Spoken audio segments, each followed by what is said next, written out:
आगे क्या मैं बता रही थी, हाँ ये बता रही थी मैं कि हमने कनकेव मिरर पढ़ लिया। कनकेव मिरर पे अल्टीमेटली हमें ये सीखना है कि अगर कोई रे ऑफ लाइट फॉल करती है तो वो उसको रिफ्लेक्ट कैसे करता है। ठीक है, समझ में आया, ये समझ रहे हैं। बिफोर दैट कुछ और बातें मैं बता दूँ, इसको थोड़ा सा अच्छे से बनाती हूँ बेटा, क्योंकि एक दो चीज़ें और मुझे इसमें सिखानी है।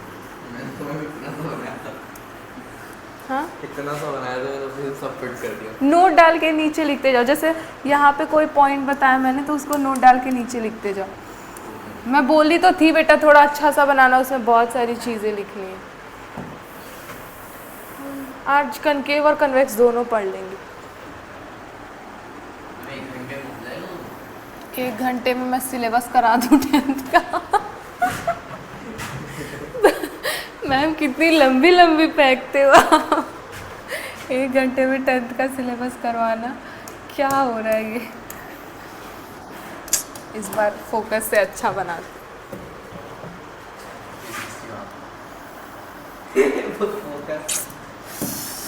फोकस भी गया मेरा।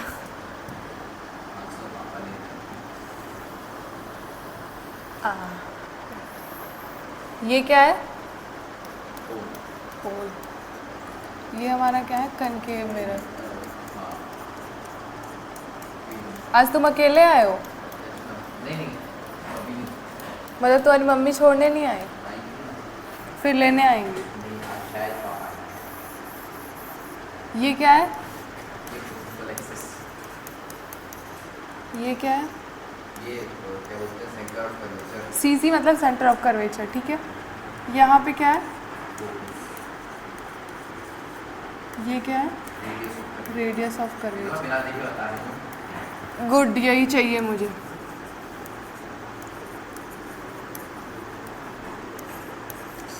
देखो फोकस से लेके जो पोल तक की डिस्टेंस है उसे क्या बोलेंगे हम, focal length. Focal length note करो इसको जल्दी। फोकस से लेके, देखो ये फोकस है हमारा, ये फोकस है और ये पोल है। फोकस से लेके पोल तक की जो डिस्टेंस है, जैसे ये वाला डिस्टेंस मैंने बताया था, ये क्या होता है, ये वाला डिस्टेंस अपर्चर होता है। ठीक है, और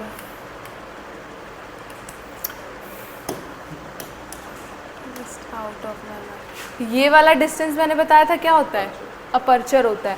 तो वैसे ही ये जो फोकस से लेके और पोल तक की जो प्रिंसिपल एक्सिस की डिस्टेंस होती है, ये वाली, ये किसी डिस्टेंस पे ही तो होगी ना बेटा। मान लो 8 मीटर, 9 मीटर, 10 मीटर, कुछ डिस्टेंस पे ही होगा। तो वैसे ही प्रिंसिपल से फोकस से लेके प्रिंसिपल पोल तक की जो डिस्टेंस होती है उसे हम क्या बोलते हैं, फोकल लेंथ बोलते हैं। फोकल लेंथ का बहुत यूज़ है, जब न्यूमेरिकल्स करेंगे ना उसमें फोकल लेंथ का फॉर्मूला आता है। फोकल लेंथ का फॉर्मूला लिखूँ मैं, 1/f इक्वल्स टू 1/v+1। अच्छा फिर ठीक है, जब मैं दूंगी तब। ये नोट करो फटाफट, फोकस से लेके पोल तक की जो डिस्टेंस होती है उसे क्या बोलते हैं। अभी इस चैप्टर का सबसे इजी न्यूमेरिकल है। हाँ ये तो रेडियस ऑफ कर्वेचर।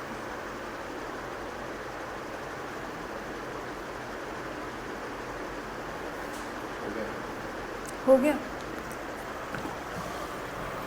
फोकस से लेके पोल तक की, एक सेकेंड बेटा, एक सेकेंड। ये वाला जो रेडियस ऑफ कर्वेचर होता है ना, एक सेकेंड रुक जाओ। रेडियस ऑफ कर्वेचर बेटा ये है centre of curvature. Oh my God,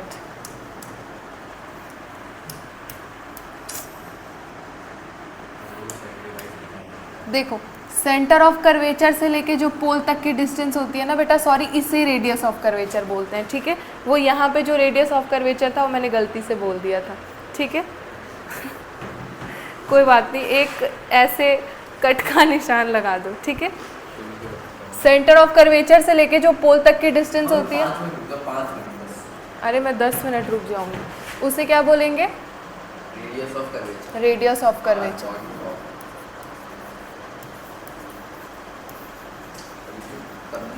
रुको, तुम परेशान मत खो, ये मैम एकदम मत तभी काट। एकदम सुंदर सा। अरे मैं यहाँ पे पॉइंट डाल के लिखवा देती ना।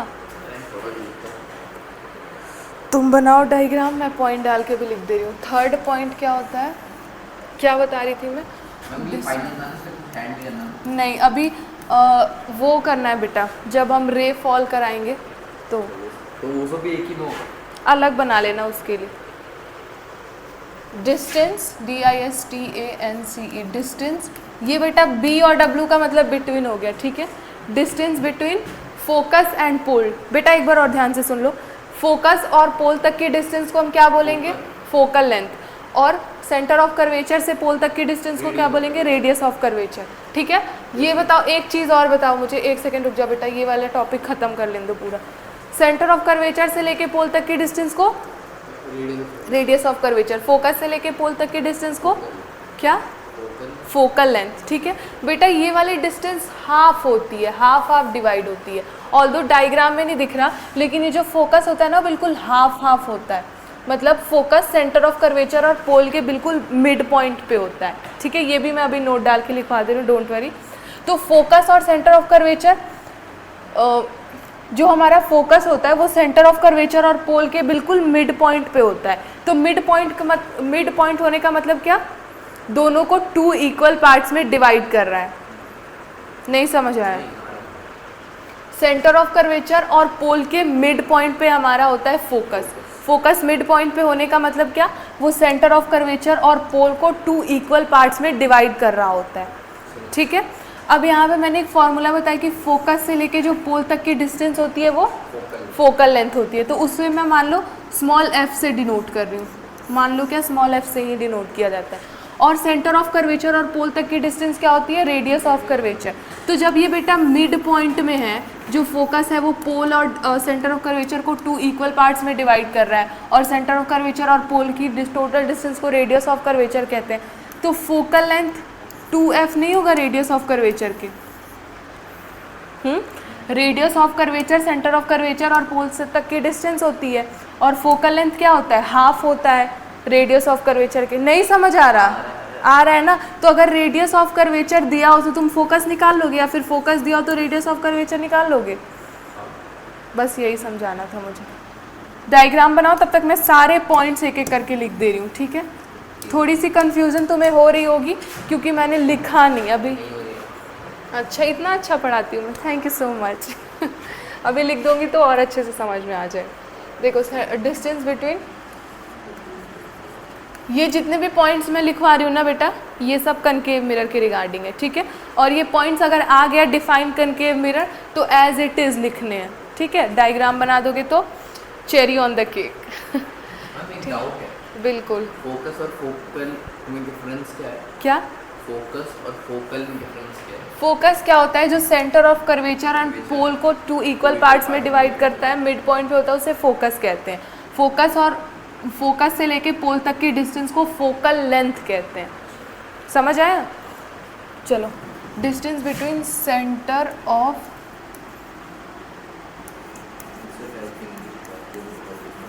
ये हो गया ना बेटा। फिर कन्वेक्स मिरर तो ऐसे हो जाएगा, क्योंकि ये सारे पॉइंट्स ही आएंगे वहाँ पे भी। आपने एक फॉर्मूला बताया था 1/f करके, वो इसका ही था या फिर वो कॉन्वेक्स का है? वो जब हम रे डायग्राम पढ़ेंगे ना तब दोनों में काम आता है, बस वहाँ पे साइन चेंजेस होते हैं कि किसके लिए कहाँ प्लस लेना है, किसके लिए कहाँ माइनस लेना है। दोनों में सेम यूज़ होता है। उसके बाद रे डायग्राम पढ़ लिया, फिर तो लेंस छोटा सा ही टॉपिक है, ख़त्म, ऐसे ख़त्म।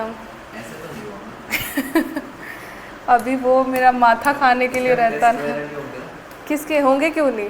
टेस्ट मैं जहाँ पढ़ाती थी वहाँ पे मैं डेली टेस्ट, वीकली टेस्ट लेती थी, हर संडे को टेस्ट, और उनके मम्मी पापा के सामने मार्क्स दिखाती थी, देखिए। और बच्चों को इतनी डांट पड़ती थी ना। लेकिन वो जो दोनों मेरे बच्चे थे, उस एक का नाम था सानवी और एक का नाम था, क्या नाम था उसका? हाँ होगा, तुम्हारी मम्मी आती है ना, उसका नाम क्या था? आयुष्मान नाम था। हाँ, वो दोनों बच्चे हर टेस्ट में मतलब बहुत अच्छा परफॉर्म करते थे, और उनकी दादी बहुत खुश भी रहती थी कि अच्छे नंबर ला रहे। Distance between centre of curvature and, मेरा चैप्टर खत्म होने करना आराम से 5-6 दिन बाद, कोई बात। क्यों? ये टफ लग रहा है क्या बेटा चैप्टर? नहीं बट रिवीजन भी करो। रिवीजन रोज का रोज किए जाओ, करता हूँ ना। ये मत करना कि पाइल अप कर दिया फिर पीछे का भूल जाओगे सब, फिर मैं नहीं पढ़ा रही दोबारा। अभी तो आपको पढ़ाना पड़ेगा। अभी तो मैं पढ़ाऊंगी। सर ने तो डायरेक्ट बोल दिया अभी नहीं पढ़ा रहा मैं ये। Centre of curvature, distance between centre of curvature and pole is called radius. बेटा मैं तो बहुत बुरा लिख रही हूँ लेकिन आप अच्छे से लिखना। रेडियस ऑफ सर को मैंने कर दिया तो मैं सोच रहा था गुस्सा करके किस लिए? पढ़ाने के लिए? नहीं डाउट था वो बता देगा, वो गुस्सा करने वाला नहीं है। जबकि ये कोई टाइम है कुछ नहीं। कितने बजे किया था? सुबह सुबह नहीं, हाँ सुबह ही क्या था 8:30। फोर्थ पॉइंट क्या है? डिस्टेंस बिटवीन फोकस एंड पोल। आज की बात है। कल कोई लड़की आने वाली है शायद डेमो के लिए। डेमो के लिए सर बता रहे थे। कोई तो जनसंख्या बढ़े। कुछ तो कंपटीशन मिलेगा। डिस्टेंस बिटवीन फोकस, वो उसे नहीं जाना चाहिए था, अभी पीक टाइम है स्टडी का और वो गांव चला गया ना। डिस्टेंस बिटवीन फोकस, कंपटीशन नहीं लगता। लड़की आएगी थोड़ा पीछा होगा तो पढ़ूंगा सही से। Distance between focus and pole is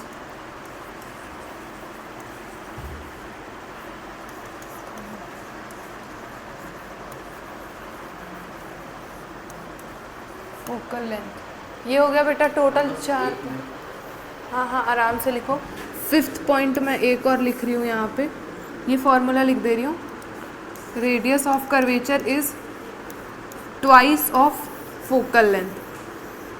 ठीक है, ये स्टार मार्क करके फॉर्मूला लिखो। फटाफट सब नोट करो।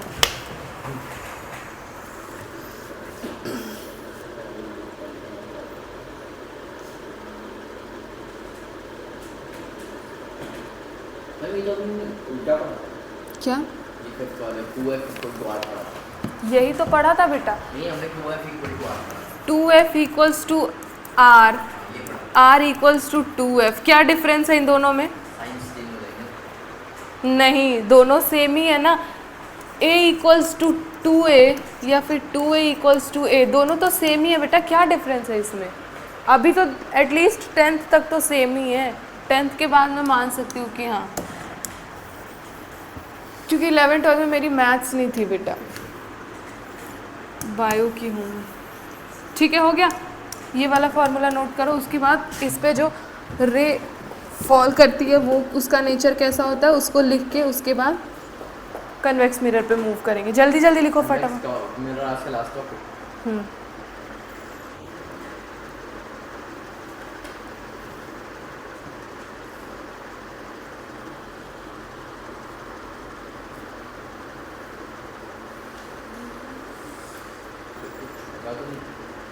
देख लो 5 पॉइंट्स है, 1 2 3 4।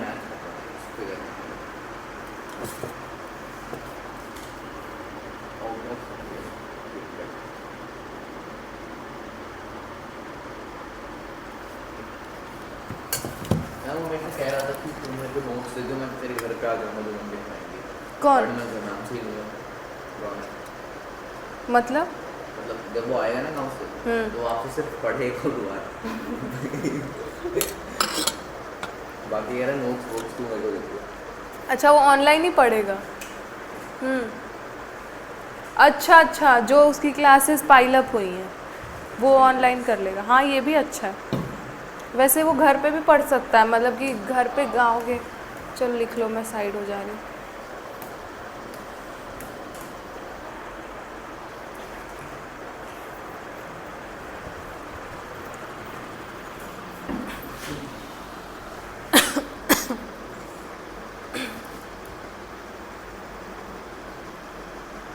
कन्वेक्स मिरर 10 मिनट में ख़त्म करेंगे क्योंकि मैक्सिमम चीज़ें यहाँ पे कवर कर ली है।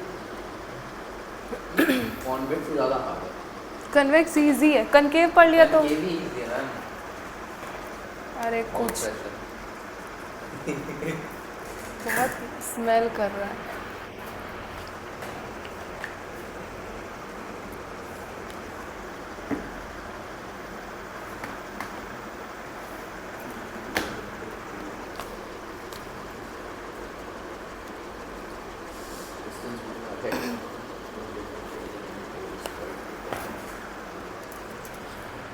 Please subscribe my channel. Skip ads ads आने वाली है। हो गया बेटा, जल्दी जल्दी करो, फटाफट फटाफट।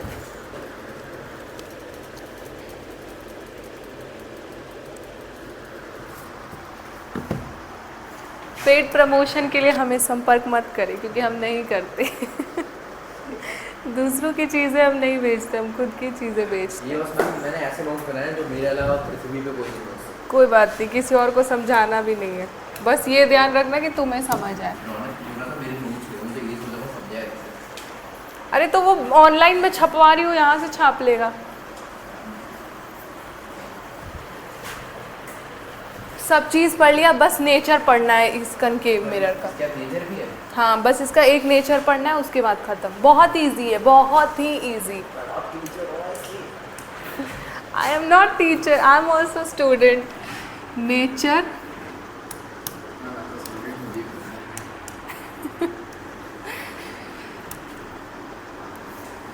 नेचर, हाँ हाँ पी लो। Nature of concave mirror.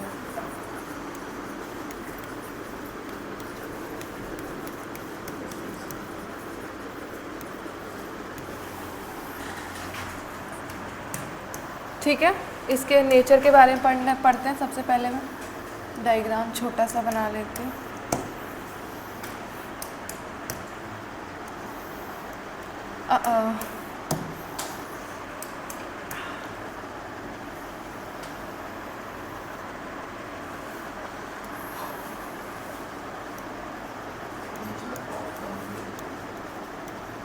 मतलब कि जब इस पे लाइट फॉल करेगी तो कैसा होगा।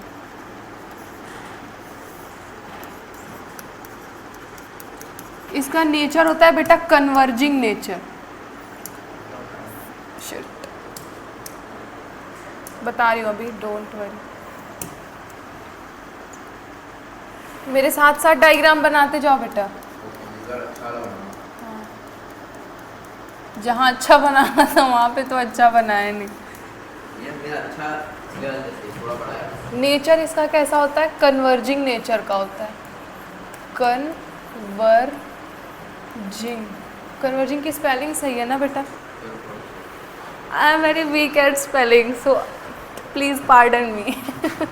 कन्वर्जिंग का एक second, let me check. Converging की स्पेलिंग तो सही है ना? CONVERGING सही तो है।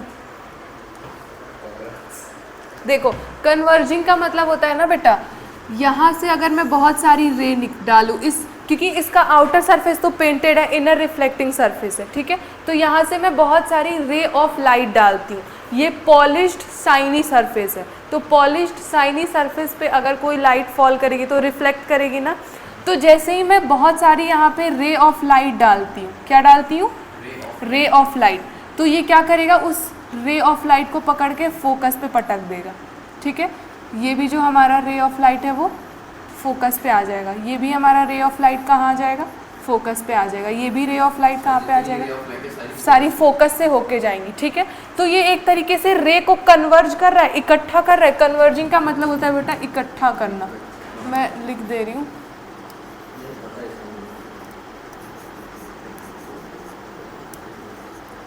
ओहो मेरी हिंदी इतनी वीक है ना।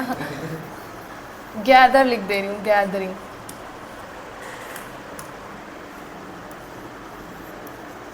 GATHER, गैदरिंग, इकट्ठा करना, इसका सिंपल वर्ड है। तो बेटा ये सारे रे ऑफ लाइट को इकट्ठा कर रहा है, कन्वर्ज कर रहा है एक जगह पे। यहाँ से गया तो ये वापस से फोकस पे आके टकरा के वापस आ गया। यहाँ से भी रे ऑफ लाइट फेंकी तो वो भी फोकस से होके जा रहा है। यहाँ से भी रे ऑफ लाइट फेंकी तो वो भी फोकस से होके जा रहा है। यहाँ से रे ऑफ लाइट फेंकी वो भी फोकस से होके जा रहा है। तो इसका नेचर कैसा हुआ, कन्वर्जिंग नेचर हुआ, कि वो सारे रे ऑफ लाइट को एक जगह पे फोकस पे कन्वर्ज कर रहा है, इकट्ठा कर रहा है। That's it about concave mirror. इसके अलावा कुछ नहीं पढ़ना, फटाफट नोट करो। इसके बाद हम कन्वेक्स मिरर पे पढ़ेंगे और 10 मिनट में मैं ऐसे पढ़ा दूँगी, because I am the superstar. फटाफट लिखो जल्दी, 2 मिनट का टाइम है।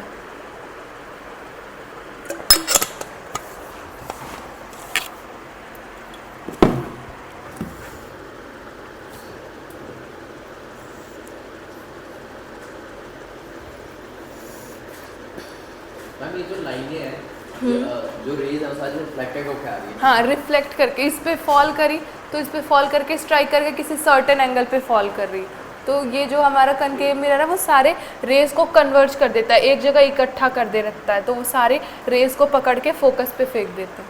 समझ आया? जल्दी लिखो, जल्दी जल्दी।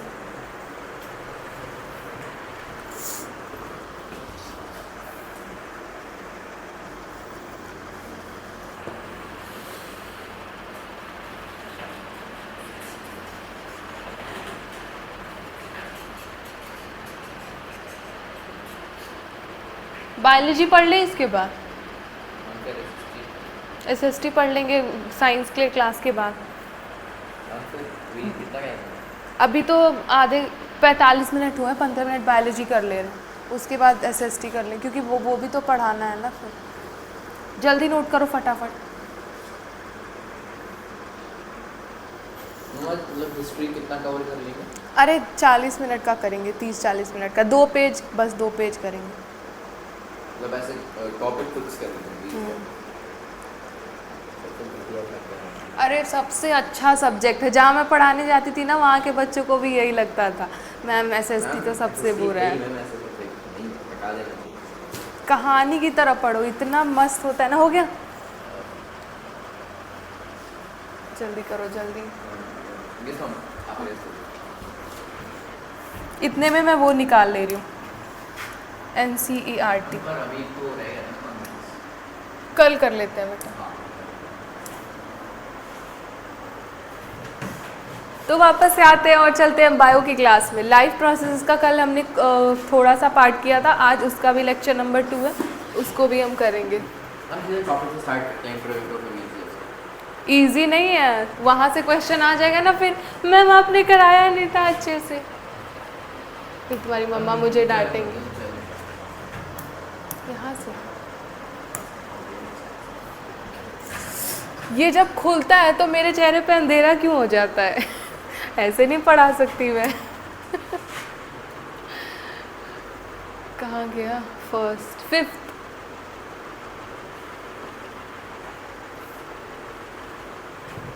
मेरे चेहरे पे अंधेरा नहीं आना चाहिए, वरना मैं नहीं पढ़ाऊंगी।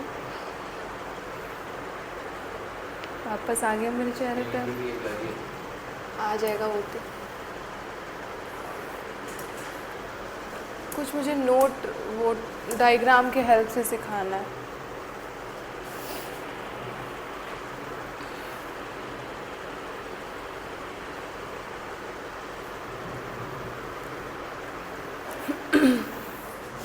तो कुर्सियों की पेटी बांध लीजिए।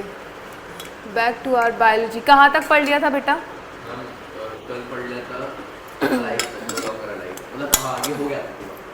अलाइव और नॉट तक यहाँ तक किया था ना, इससे आगे करते हैं थोड़ा सा।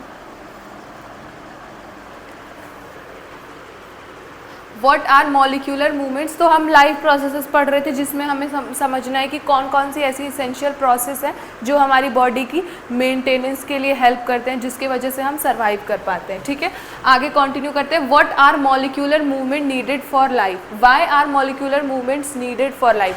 मॉलिक्यूलर मूवमेंट हमारी लाइफ के लिए क्यों नीडेड है, क्यों ज़रूरत है, इसकी क्या नीड है बताओ? मॉलिक्यूलर मूवमेंट बताया था ना, मॉलिक्यूल्स का मूवमेंट, बहुत स्मॉलर लाइफ प्रोसेस के अंदर जो फंक्शंस होते हैं वो हमारी लाइफ मेंटेन रह सके, हम एक बहुत स्टेबल लाइफ गुजार सके। ठीक है, तो एनसीईआरटी ने यहाँ पे क्वेश्चन पूछा है, इसका सीधे यही है बेटा, for maintenance of our life, लेकिन इसमें पैराग्राफ दिए तो हम समझते हुए चलते हैं। ठीक है, देखो, we have seen in earlier classes that living organisms are well organized structures. हमने पिछले क्लासों में पढ़ा है, जो कि आप लोग बिल्कुल पढ़ के नहीं आते हैं। ठीक है, एनसीईआरटी बोल देती है हमने पढ़ा है, लेकिन हमने पढ़ा नहीं होता है। ठीक है, तो हमने पिछली क्लासेस में पढ़ा है कि जो लिविंग ऑर्गेनिज्म होता है, गुड। वेल ऑर्गेनाइज्ड स्ट्रक्चर होता है, मतलब कि उनका जो स्ट्रक्चर होता है वो बहुत अच्छी तरीके से ऑर्गेनाइज होता है। सारे स्पेशलाइज्ड ऑर्गन्स होते हैं हर एक फंक्शन को परफॉर्म करने के लिए, ठीक है। कौन सा हमारा ऑर्गन किसके लिए रिस्पॉन्सिबल होगा, रेस्पिरेशन के लिए अलग ऑर्गन होता है, ठीक है। साथ ही साथ न्यूट्रिशन के लिए अलग ऑर्गन होता है, मतलब कि हर तरीके से हमारा जो बॉडी है वो ऑर्गेनाइज होता है कि हम एक अच्छे से स्टेबल लाइफ गुजार पाएँ, ठीक है। समझ आया? They can have tissues, tissues have cells, cells have the smaller components in them and so on। देखो अब ये अगर मैं पार्ट छोड़ दूँ ना बेटा, ये वाला इंट्रो अगर छोड़ दूँ ना बहुत गड़बड़ हो जाएगी। इस 2 लाइन में एनसीईआरटी ने हमें समझाने की कोशिश की है कि सबसे फंडामेंटल यूनिट ऑफ लाइफ क्या होता है हमारा बेटा? सेल। लाइफ सेल से हमारा क्या बनता है? टिश्यू। ये नोट करो, group of cells is called tissue. Note करो बेटा, ये पछता है तो अच्छी बात है। टिश्यू से क्या बनता है? ऑर्गन बनता है, और बहुत सारे ग्रुप ऑफ ऑर्गन से ऑर्गन सिस्टम, और ऑर्गन सिस्टम से ऑर्गेनिज्म। बस ये समझाने की कोशिश की है कि जो ऑर्गेनिज्म वेल ऑर्गेनाइज्ड स्ट्रक्चर्स होते हैं ऑर्गेनिज्म में, सबसे बेसिक यूनिट उनकी क्या होती है? सेल। सेल से ग्रुप ऑफ सेल से मिलके टिश्यू बना हुआ होता है, ग्रुप ऑफ टिश्यू से मिलके हमारा ऑर्गन बना हुआ होता है, और ग्रुप ऑफ ऑर्गन से मिलके organ system, group of organ system से मिलके हमारा ऑर्गेनिज्म बना हुआ होता है। Because of the effect of environment, this organized ordered nature of living structure is very likely to keep breaking down over time. देखो अब जैसे भगवान जी ने तो नहीं बोलूँगी मैं, लेकिन जब हम मम्मी से बर्थ लेते हैं, मम्मी के पेट से बाहर आते हैं, तो हमारे बॉडी में वेल ऑर्गेनाइज्ड स्ट्रक्चर होता है, ठीक है। लेकिन वक्त के साथ साथ, समय के साथ साथ इन्वायरमेंट की कुछ ऐसी कंडीशंस आ जाती हैं जिसके वजह से जो हमारा ऑर्गन सिस्टम है, ऑर्गेनिज्म है, वो क्या हो जाता है? ख़राब होने लगता है। उसमें कुछ ऐसी इफ़ेक्ट चेंजेस देखने को मिल सकते हैं जिससे कि वो वेल रेगुलेटेड परफॉर्म ना करे, और वेल रेगुलेटेड परफॉर्म नहीं करेगा तो क्या होगा? क्या हम सर्वाइव कर पाएंगे? नहीं कर पाएंगे। जैसे मान लो मेरा ऑर्गन सिस्टम बिल्कुल अच्छे से है, अब इफ़ेक्ट ऑफ इन्वायरमेंट मतलब कि आसपास की धूप की गर्मी की वजह से मुझे हीट स्ट्रोक लग गया, हीट वेव लग गया, फिर मुझे बुखार हो गया, बुखार होने से मैं बीमार हो जाऊँगी, बीमार होने की वजह से मैं कोई काम कर पाऊँगी? हाँ छुट्टी नहीं होगी, फिर मैं कोई काम कर पाऊँगी? कोई काम नहीं कर पाऊँगी। तो इन्वायरमेंट के इफ़ेक्ट के वजह से मेरा जो well regulated, well organized structure है, ऑर्गन सिस्टम है, वो क्या हो गया? ब्रेकिंग डाउन, यानी कि ख़राब हो सकता है। हो सकता है कि नहीं हो सकता? ओवर द टाइम मतलब कि समय के साथ साथ। If order breaks down the organism will no longer be alive. अब मान लो बुखार के साथ साथ मुझे टाइफॉइड हो गया, टाइफॉइड के साथ मेरा कोई ऑर्गन फेलियर कर गया, तो समय के साथ वो क्या होगा? क्या मैं सर्वाइव कर पाऊँगी? मैं ज़िंदा रहूँगी? नहीं, मेरा खेल ख़त्म हो जाएगा। कहाँ गया? Living creatures must keep repairing and maintaining their structure. इसीलिए जितने भी लिविंग ऑर्गेनिजम्स हैं उन्हें अपने स्ट्रक्चर को, अपने ऑर्गन सिस्टम को, अपने ऑर्गन्स को, अपनी बॉडी को क्या करते? मेंटेन करना होगा समय के साथ साथ, और उन्हें रिपेयर करना होगा। रिपेयर कैसे होते हैं बेटा? हमारे सेल्स डैमेज हो जाते हैं, फिर वो रिपेयर होते हैं। मेंटेन यानी कि हम कुछ अच्छा हेल्दी खाना खाते हैं, उससे हमारी बॉडी को एनर्जी मिलती है और हमें ताकत मिलती है कोई भी काम करने के लिए। तो जो हमारे डेड सेल्स होंगे वो रिपेयर करेंगे, हमारी बॉडी मेंटेन रहेगी। तो ये आंसर पता चला, why molecular movements are needed for life, for maintaining and repairing their structure. Am I clear with my words? देखो, since all these structures are made up of molecules, जितने भी ये structure है वो बहुत मॉलिक्यूलर लेवल पे देखोगे तो मॉलिक्यूल से बने हुए होते हैं। उन मॉलिक्यूल्स का नाम क्या होता है? Amino acid, polysaccharides, mucopolysaccharide, glycoprotein. ये केमिस्ट्री की बात है, लेकिन साइंस में हम क्या समझेंगे कि सेल ही हमारा सबसे छोटा पार्ट है, सबसे basic fundamental unit of life है। They must move molecules around all the time, और वो जो मॉलिक्यूल्स है वो हर वक्त एक जगह से दूसरी जगह मूव करते रहते हैं, यानी कि इधर उधर जाते रहते हैं। What are maintenance processes in living organism, let us explore. तो चलिए इसको एक्सप्लोर करते हैं कि ऐसे कौन कौन से मेंटेनेंस प्रोसेसेस हैं जो हमारी बॉडी में फंक्शन होते रहते हैं। ठीक है,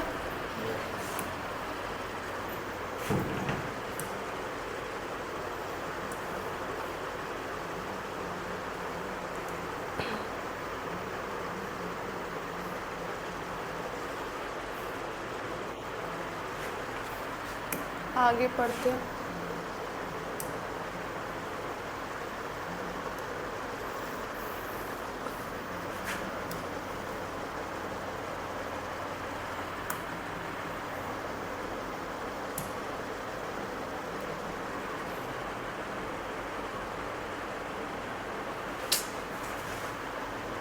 समझ आ रहा है नहीं आ रहा?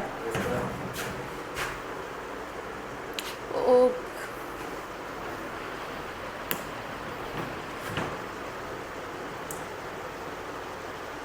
नीचे कैसे करूँ मैं इसको?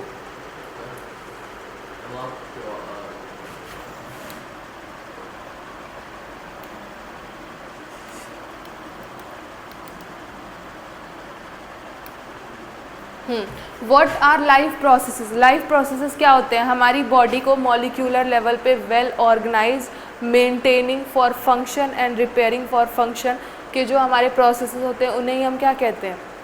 लाइफ प्रोसेसेस कहते हैं। द मेंटेन, गुड, अच्छी बात है। The maintenance function of living organism must go on even when they are not doing anything particular. जो हमारी मेंटेनेंस की फंक्शन होती है वो तब भी लिविंग ऑर्गेनिज्म में चल रही होती है जबकि वो कोई भी पर्टिकुलर काम नहीं कर रहे होते। क्या अभी मैं कोई बैठ के पर्टिकुलर काम कर रही हूँ कि मैं अभी बैठ के सांस ले रही हूँ कि अगर मैं बैठ के सांस ले लूँगी तो मैं मर जाऊँगी? ऐसा हो रहा है? नहीं ना, मैं अपना काम करते करते मेरी जो मेंटेनेंस प्रोसेस है वो भी तो हो रही है, ब्रीदिंग हो रही है, रेस्पिरेशन हो रहा है। ठीक है, इसे ही हम क्या कहते हैं? Life process. वो तब भी हो रही होती है जब हम बैठ के अकेले में सिर्फ उसी काम को नहीं कर रहे होते। Even when we are just sitting in the class, जैसे कि तुम लोग बैठे हो, बिल्कुल तुम क्लास में बैठे हुए हो, कोई काम कर रहे हो? नहीं कर रहे हो, लेकिन तुम्हारी रेस्पिरेशन हो रही है ना, न्यूट्रिशन की प्रोसेस हो रही है। तुमने जो घर से खाना खा के आए होगे उससे ऑक्सीजन लेके तुम्हारे फूड का ब्रेक डाउन हो रहा है, वहाँ से एटीपी का प्रोडक्शन हो रहा है, उससे तुम्हें क्या मिल रही है? एनर्जी मिल रही है। अभी ये प्रोसेस मैं समझाऊंगी। Even if we are just sleep, जब हम सो रहे होते हैं तब भी तो हम ब्रीद कर रहे होते हैं, वो भी तो एक इसेंशियल प्रोसेस है हमारी लाइफ को परफॉर्म करने के लिए। This maintenance job has to go on. जब हम सो रहे होते हैं या फिर खा रहे होते हैं, पी रहे होते हैं, कोई भी काम कर रहे होते हैं, तो ये हमारी एसेंशियल मेंटेनेंस जॉब क्या होती है? चल रही होती है। This process which together perform this maintenance job are called are life process. तो यही सारी चीज़ें एक साथ मिलके होती है तो इन्हें हम लाइफ प्रोसेस कहते हैं। Since these maintenance process are needed to prevent damage and break down, energy is needed for them. Since these maintenance processes are needed to prevent damage and breakdown, ये सारी जो मेंटेनेंस प्रोसेस होती हैं वो हमारे लिए बहुत ज़्यादा नीडेड होती है। ठीक से बैठो, ध्यान से सुनो। बहुत ज़्यादा क्या होती हैं? इम्पॉर्टेंट होती है, नीडेड होती है, बहुत ज़्यादा ज़रूरत होती है। क्यों? हमारे ब्रेक डाउन को प्रिवेंट करने के लिए, बचाने के लिए। प्रिवेंट मतलब क्या होता है? बचाना। ब्रेक डाउन से, जैसे हमारे सेल्स का ब्रेक डाउन हो गया, हमारा ब्रेक डाउन हो गया, कहीं बुखार लग गया, हमारी बॉडी का कोई पार्ट ब्रेक डाउन हो गया, तो इन सारी चीज़ों से बचाने के लिए energy is needed for them. Energy की रिक्वायरमेंट होती है हमें। ठीक है, this energy comes from outside the body of the individual organism. ये एनर्जी कहाँ से मिलती है हमें? बॉडी के बाहर से मिलती है। हर एक इंडिविजुअल ऑर्गेनिज्म के लिए, हर एक अलग अलग ऑर्गेनिज्म को उनकी बॉडी के अंदर से ही एनर्जी थोड़ी मिलती है, उन्हें भी तो एनर्जी कहाँ से मिलती है? बॉडी के बाहर से। दिस एनर्जी कम्स फ्रॉम बाहर, आउटसाइड द बॉडी, बाहर से आती है हर एक इंडिविजुअल ऑर्गेनिज्म के लिए, हर एक ऑर्गेनिज्म के लिए। So there must be a process to transfer a source of energy from outside to the body of the organism. तो यहाँ पे एक बहुत इंपॉर्टेंट प्रोसेस होना चाहिए जिस प्रोसेस के थ्रू हम बाहर से एनर्जी को अपने बॉडी के अंदर ले पाएँ। Am I clear?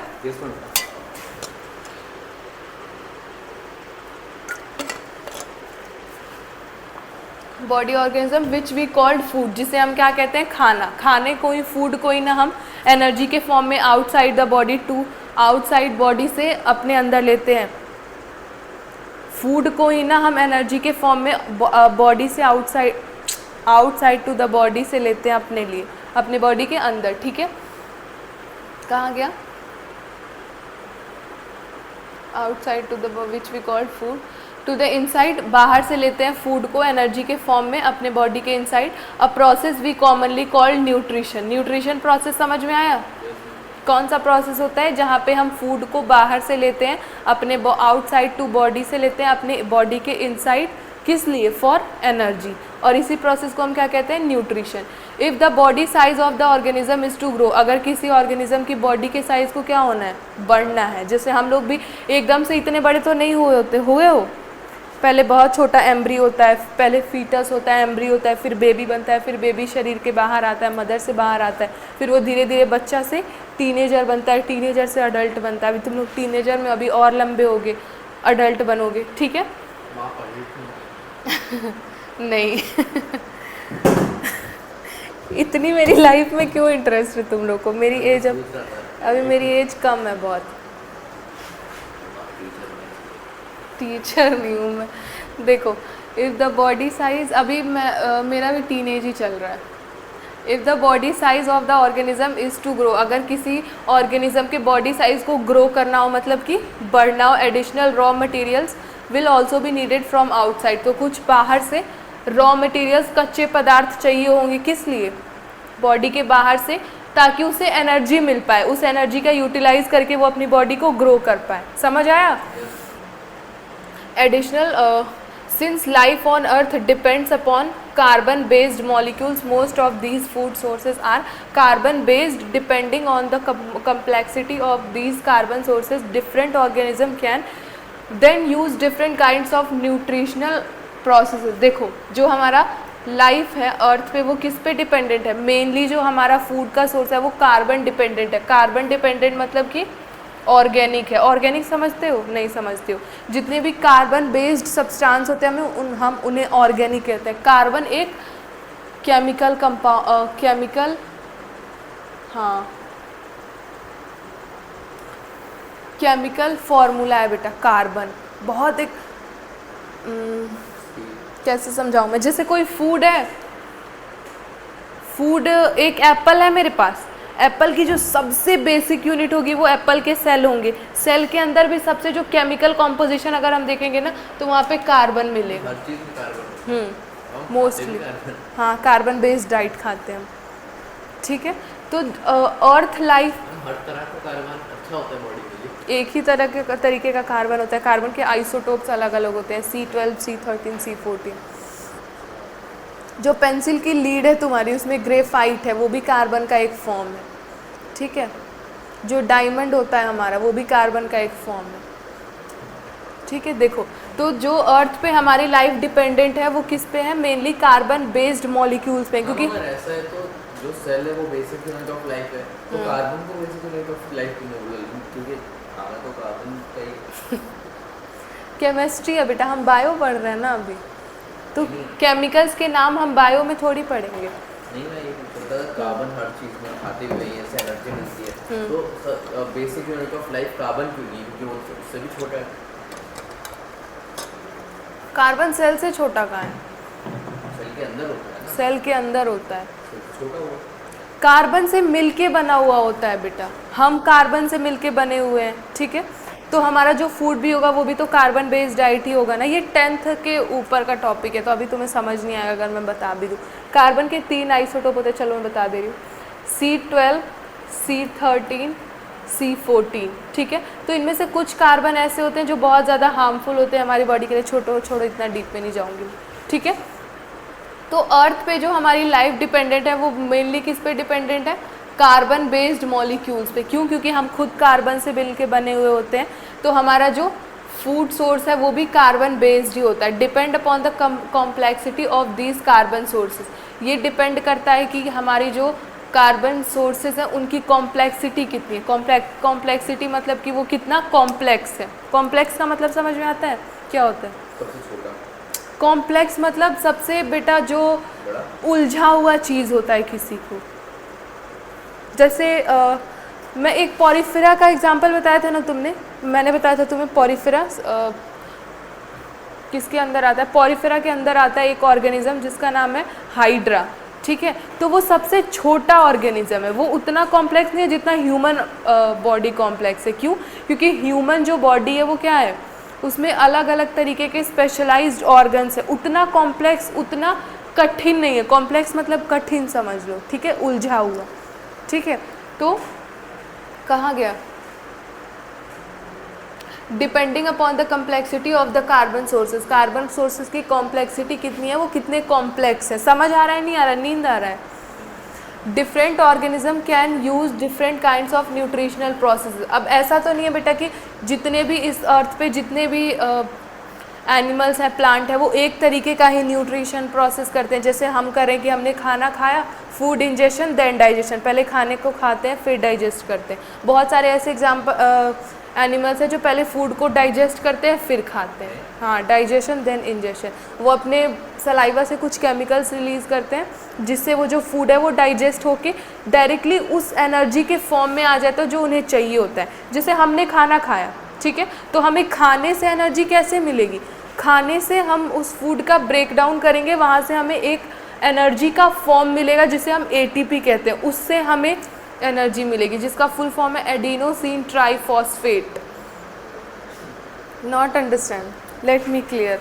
देखो, जैसे हम ह्यूमन बींग्स हैं, हमने खाना खाया तो मुझे उस एप्पल है, एप्पल खाया मैंने, उस एप्पल से डायरेक्टली मुझे एनर्जी थोड़ी मिलेगी। मैं उस एप्पल को ऐसे एनर्जी के फॉर्म में ट्रांसफॉर्म करूँगी जिससे हमारी बॉडी उस एनर्जी को यूटिलाइज कर सके। जैसे सबसे अच्छा एग्जांपल है बाइक्स। देखें हैं, बाइक कुछ एनर्जी से ही चलती है ना, तो कुछ ऐसी बाइक्स होती हैं जो पेट्रोल से चलती हैं और कुछ ऐसी बाइक्स होती हैं जो डीजल से चलती हैं। तो क्या जितनी भी डीजल वाली बाइक है उनमें मैं पेट्रोल डालूँ तो उससे चल जाएंगी? नहीं। क्यों? क्योंकि उन्हें डीजल, क्योंकि उनकी जो फंक्शनिंग है ऐसे डिज़ाइन की गई है कि उन्हें डीजल के फॉर्म में ही एनर्जी चाहिए। नहीं समझे? उन्हें एनर्जी तो चाहिए, लेकिन एनर्जी किस फॉर्म में चाहिए? डीजल के फॉर्म में। पेट्रोल के फॉर्म में वो एनर्जी नहीं ले सकती। वैसे ही जैसे हम खाना खाते हैं तो हमें एनर्जी किस फॉर्म में चाहिए होती है? ATP के फॉर्म में। उसका फुल फॉर्म होता है एडिनोसिन ट्राइफॉस्फेट। ये आएगा अभी आने वाले टॉपिक्स में, किसी 10th के बाहर का कोई टॉपिक नहीं है, ठीक है। तो एनर्जी हमें ATP के फॉर्म में चाहिए होती है। तो हम उस खाने से एनर्जी को ATP के फॉर्म में पहले अपनी बॉडी से ट्रांसफॉर्म करते हैं, देन हम उस ATP को यूटिलाइज करते हैं as a source of energy, ठीक है। लेकिन जो हमारे पैरासिटिक एनिमल्स होते हैं वो ऐसा नहीं करते। वो पहले क्या करते हैं, अपनी बॉडी के बाहर कुछ एंजाइम्स रिलीज़ करते हैं, उससे जो फूड है वो ब्रेक डाउन हो जाता है और एनर्जी के उस फॉर्म में ट्रांसफॉर्म हो जाता है जो उन्हें चाहिए होती है। देन वो उस फूड को कंज्यूम करते हैं और वही उनकी डायरेक्ट ऐसी फॉर्म ऑफ एनर्जी होती है जो उनकी बॉडी को यूटिलाइज करने में हेल्पफुल होती है। समझ आया? नहीं आ रहा? बहुत अच्छे से समझा रही हूँ मैं, समझ आना चाहिए। The outside sources of energy could be quite varied. देखो, अब जो आउटसाइड सोर्स ऑफ एनर्जी होंगी वो अलग अलग हो सकती है। वेरीड मतलब क्या होता है? अलग अलग होना, ठीक है। वेरी मतलब VARY, ये वेरी वर्ड्स मैथ्स में पढ़ा होगा। वेरी मतलब अलग अलग, ठीक है। Since the environment is not under the control of individual organism, क्या जो हमारा इन्वायरमेंट है वो किसी इंडिविजुअल के कंट्रोल में है? नहीं है, वो तो अपने हिसाब से चलेगा। These source of energy therefore need to be broken down or built up in the body। तो ये जो हमारी सोर्स ऑफ एनर्जी है उन्हें हमारी बॉडी के अंदर पहले ब्रेक डाउन करते हैं, फिर एनर्जी की वो फॉर्म तैयार करते हैं जो हमारी बॉडी डायरेक्टली यूटिलाइज कर सकती है फॉर फंक्शनिंग आवर बॉडी। जैसे ह्यूमंस के केस में कौन सी एनर्जी की फॉर्म हम यूज़ करते हैं? ATP, एडिनोसिन ट्राइफॉस्फेट, ठीक है। ATP के फॉर्म में ही हमारी बॉडी एनर्जी को यूटिलाइज करती है हमारी बॉडी के फंक्शनिंग के लिए, ठीक है। पेट्रोल तुम खा लोगे तो वो एनर्जी की फॉर्म तुम्हारी बॉडी यूटिलाइज कर पाएगी? कुछ और ही हो जाएगा, करना मत। Don't try this at home. Amino acid का काम डाइजेशन का होता है। क्या? अमीनो एसिड से प्रोटीन की चेन बनती है बेटा, डाइजेशन का बाइल जूस तो अमीनो एसिड्स बहुत छोटी छोटी एसिड्स होती हैं, इनकी चेन से मिलके प्रोटीन बनता है। कहाँ गया? Don't try this at home. कभी भी पेट्रोल डीजल जैसी हानिकारक चीज़ों का सेवन नहीं करना है। एट होम नहीं, बाहर कर सकते हैं। बाहर भी नहीं करना, कहीं नहीं करना। अरे यार मुझे बैन करवाओगे क्या यूट्यूब से? कहाँ गया? The source of energy there for broken down. Broken down यानी कि हमारी बॉडी के अंदर जाके टूटती है, फिर एनर्जी की किसी एक फॉर्म में ब्यूल्ट अप मतलब कि बनती है इन the body and must be finally converted into uniform source of energy that can be used for various molecular movement needed for maintaining living structures. देखो इसीलिए जितनी भी, अब देखो मान लो मैं कभी दाल चावल खा रही हूँ, कभी मैं सेब खा रही हूँ, कभी मैं खीरा खा रही हूँ, कभी मैं कुछ भी खा ले रही हूँ, तो वो सारी सोर्स ऑफ फूड अलग अलग हुई कि नहीं हुई? तो हमारी बॉडी इतने सारे सोर्स ऑफ फूड को यूटिलाइज करेगा? नहीं करेगा। वो सारी फूड्स को, सुन लो, वो सारी फूड्स का ब्रेक डाउन करके उन सारे फूड्स को एक यूनिफॉर्म सोर्स ऑफ एनर्जी में कन्वर्ट करेगा। और वो यूनिफॉर्म सोर्स ऑफ एनर्जी क्या होता है? एटीपी। अब समझ आया डाउट तुम्हारा जो था? ATP, adenosine triphosphate. तो हमें जितने भी चीज़ें हम खा रहे हैं उन्हें एक यूनिफॉर्म यानी कि एक जैसे सोर्स ऑफ एनर्जी में कन्वर्ट करने की ज़रूरत है that can be used for various molecular movement, जिसका इस्तेमाल हो सके हमारी बॉडी के बहुत सारे मॉलिक्यूलर मूवमेंट्स यानी कि जो मॉलिक्यूल्स के लेवल पे मूवमेंट होते हैं उनको करने के लिए। ठीक है, needed for maintaining living structure. और ये सारी मॉलिक्यूलर मूवमेंट किस लिए ज़रूरी है? हमारी लिविंग स्ट्रक्चर को मेंटेन करने के लिए और रिपेयर करने के लिए। As well as to kind of molecules body needs to grow. और ऐसे मॉलिक्यूल्स को क्या करने के लिए? As well as kind of molecules body needs to grow. और ऐसी मॉलिक्यूल्स को के मूवमेंट के लिए जो हमारी बॉडी को नीड है, किसके लिए? हमारी बॉडी की ग्रोथ के लिए। समझ आया? For this a series of chemical reaction in the body are necessary. इस चीज़ के लिए हमारी बॉडी में a series of chemical reaction, बहुत लंबी ये केमिकल रिएक्शन होने की ज़रूरत है, which we you will study in class 11 की रेस्पिरेशन का कैसा प्रोसेस होता है जिससे कि हमारी बॉडी की फूड का ब्रेकडाउन होता है। अभी मैं आगे टॉपिक आ रहा है तो थोड़ा सा समझा दूंगी। ठीक है, कहाँ गया? For this, a series of chemical reaction in the body are necessary. Oxidizing, reducing reactions are some of the most common chemical means to break down molecules. Oxidation, बेटा ये अंडरलाइन कर लो, oxidising and reducing chemical reaction. ये बेटा पूरा chemical reaction हम पढ़ेंगे class 10th के ही चैप्टर में। केमिकल रिएक्शन वाला जो चैप्टर है ना, रिडक्शन रिएक्शन है, वो मैं ऑक्सीजन एलिमेंट्स, ये हम सब डिटेल में पढ़ेंगे केमिस्ट्री में। थोड़ा सा ओवरव्यू मैं दे रही हूँ। ऑक्सीडाइजिंग रिएक्शन मतलब होता है कि gaining of oxygen and removal of hydrogen. ये क्या हो जाएगा हमारा? Oxidizing reaction. और रिड्यूसिंग रिएक्शन क्या होता है? हाइड्रोजन का लेना और ऑक्सीजन का छोड़ना, addition of hydrogen and removal of oxygen. ठीक है, तो ये सबसे मोस्ट कॉमन केमिकल रिएक्शन है जिनके हेल्प से हमारी ब्रेक डाउन ऑफ मॉलिक्यूल्स होते हैं। ठीक है, for this many organisms use oxygen source from outside the body. इन सारी चीज़ों के लिए मैनी ऑर्गेनिज्म, खास करके ह्यूमंस, ऑक्सीजन का यूज़ करते हैं जिससे कि फूड का ब्रेक डाउन होता है। कहाँ पे? एल्व्यूलर साइड पे। ठीक है, एल्व्यूलाइन में ब्रेक डाउन होता है फूड का। अभी मैं डायग्राम की हेल्प से रेस्पिरेशन वाले प्रोसेस में समझाऊंगी। ठीक है, ये ऑक्सीजन हमें मिलता कहाँ से है? Outside the body. बाहर से एटमॉस्फेयर से हम ऑक्सीजन को इनहेल करते हैं, फिर वो जाता है हमारी कहाँ पे? एल्व्यूलाइन में। एल्व्यूलाइन में फूड का ब्रेक डाउन होता है किससे? एटीपी का फॉर्मेशन होता है। फिर वहाँ पे ऑक्सीजन हमारा डीऑक्सीजनेटेड ब्लड हो जाता है। ब्लड में हमारा जो ऑक्सीजन होता है उसका यूज़ हो जाता है and then carbon dioxide form होता है, फिर उसे हम बाहर एक्सेल आउट कर देते हैं। ठीक है, तो सबसे दो कॉमनली यूज्ड जो हमारे केमिकल रिएक्शन है वो कौन कौन से हैं? Oxidizing and reducing. ठीक है, for this many organism use oxygen sourced for, मतलब कि इस प्रोसेस के लिए बहुत सारे ऑर्गेनिज्म जो बॉडी के आउटसाइड से, बॉडी के बाहर से ऑक्सीजन को क्या करते हैं? इनहेल करते हैं। This process of acquiring oxygen from outside the body and use it in the process of breakdown of food source for cellular needs what we call respiration. respiration process आ गया। ध्यान से समझना बेटा क्या होता है रेस्पिरेशन प्रोसेस। ऑक्सीजन को हम बॉडी के बाहर से लेके अपने फूड का ब्रेक डाउन करते हैं, वहाँ से हमें एनर्जी प्रोड्यूस होती है और इसी प्रोसेस को हम क्या बोलते हैं रेस्पिरेशन। रेस्पिरेशन होता क्यों है? सेल्यूलर नीड्स के लिए। हमारी बॉडी में जितनी भी सेल्स हैं उन्हें किसकी रिक्वायरमेंट है? एनर्जी की रिक्वायरमेंट है ना, तो उन्हें एनर्जी कहाँ से मिलेगी? रेस्पिरेशन प्रोसेस से एनर्जी मिलेगी। Am I clear with my words? From there we will continue tomorrow. अभी हम SST की क्लास रखते हैं, ठीक है? Thank you so much.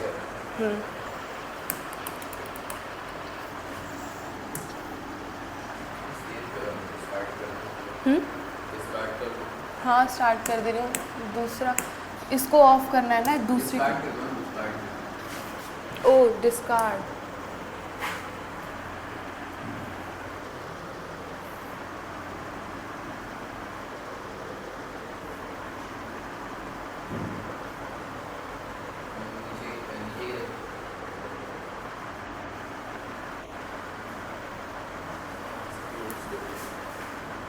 Thank you so much. Do let me know in the comment कि आपको लेक्चर कैसा लगा और प्यारा प्यारा कमेंट प्लीज़ कर दीजिए। चलिए धन्यवाद।